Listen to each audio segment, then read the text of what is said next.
on. Let the dots connect this morning like a good snap-up button that it never comes undone again.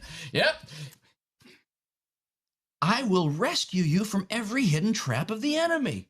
All right, Lord, then I'm going to call you on this because you shed your blood as a sign of a brand new covenant to make me righteous in your sight, that I can stand on your covenant promises. And if you say you will rescue me from every trap of the enemy right here, right now, this morning, or this afternoon, depending on the time zone that you're in, Lord, I decree and I declare, and I'm calling you on this. You said you will rescue me from every trap of the enemy. So God, I'm putting a demand on the cross that you rescue me from every trap of the enemy. Well, wait a minute. This is Old Testament. Yeah? And he gave us the cross, and he said, now go back and read what I told you. So it's a present-day promise that is enforceable because of what happened on the cross. It's an enforceable promise. It's what he paid for. It was a legal transaction. And it is your promise to claim. When Michaela was lying dead on that bathroom floor and I didn't have time to think about it, I just saw a dead wife, shriveled up, banged out, no life in her. I didn't have time to think about it. My first instinct was, hey, this is not my covenant with you. I demand the blood of the cross. Get up. Huh? How can I tell God what to do? You're not telling God what to do. You're doing what God told you to do. Understand what I did on that cross and call forth my covenant promises and expect them. What does he say? Come boldly, courageously, and expectantly before the throne. So, here's a secret. Do what he says and expect him to answer. That's it. Now, some answers take longer than others. Some maybe 70 years. I don't know. I got a bunch I'm still waiting on. But that doesn't mean he's not faithful. But that doesn't mean you should shut up either. No, every day I'm calling on this covenant. Listen, Jesus, where's my red marker? Give me a second.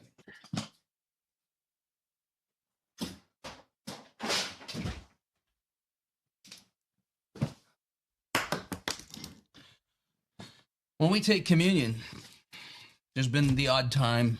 Oh, we're off on a tangent this morning. This is good. By the way, I have to watch the clock. You know, the last couple of weeks, we've had some really long calls. Yesterday was super long. The day before was very long. The day before that was very long. It's not like I have a contract that says I got to show up for 90 minutes and then go for an hour and 20 anyway. But this morning, actually, I have a webinar I need to be on at 8:30 my time, which is in 25 minutes. And I'm going to need enough time to say goodbye from this call and enough time to turn on the other one. And I cannot miss this. I need this. It's a training call. I'm learning how to use a piece of software. Everything I do is for the advancement of this ministry, and I've got a thing I need to do this morning. Okay, so I'm not going to go watch some webinar on Harley repair. I'm going to learn about building funnels with fancy tools. Anyway. You know, the Mafia has a ritual. The mob has a ritual. When they recruit a new member into the mob and they give them all the lower level things to do, and then the new recruit has to pass a few tests and maybe even has to do a couple unsavory things. And after the bosses have been watching from afar for a while, they say, okay, looks like he's passed all the tests. Bring him in. We're going to bring him into the family. We're going to bring him into the family. What did Jesus do for us? He brought us into the family. He just didn't talk like a mobster.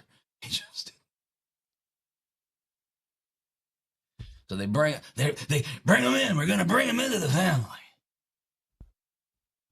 And the ritual is actually called a Cosa Nostra.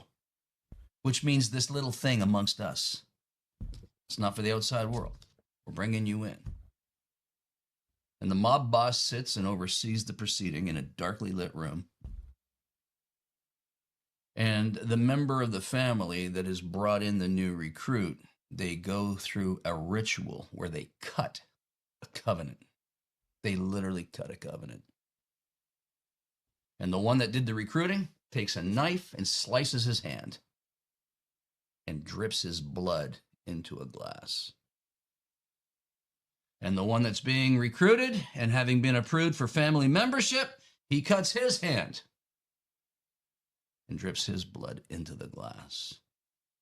Then they dip their fingers in it and they sign the covenant with the blood of the intermingled blood.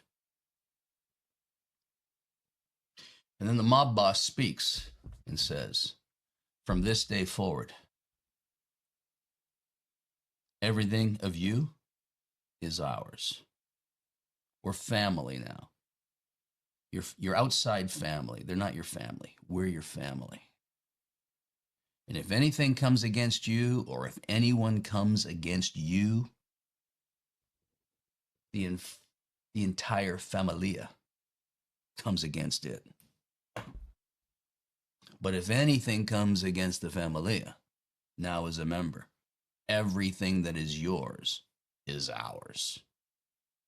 Well, what does that sound like? It sounds a lot like Jesus Christ cutting his hands, hanging on a cross with a couple of spikes going through it, and says, hey, this little casa nostro, this is between us now. Everything of you is mine. It was mine anyway. I'm the one who made you. I'm the Word from the beginning that became flesh. But now you know it. But everything that's of me, everything that's of my kingdom, is now fully at your disposal.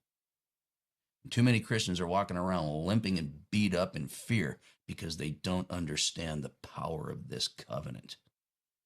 That when God says, I am the hope that holds the stronghold to shelter me, the only God for you, and my great confidence. I will rescue you from every hidden trap of the enemy, and all you need to do is when you finally discover that the enemy is trying to trap you, hey God, in the name of Jesus, I'm calling on my covenant. Help me uncover this. Get me out of this one. I am sheltering under the shadow of the Most High, and I am finding rest. I am finding peace. I am finding security. This is my covenant with you, and I'm making a demand of the cross. For you laid down your life and you paid the price. I will not let you pay for me and have you denied what you paid for.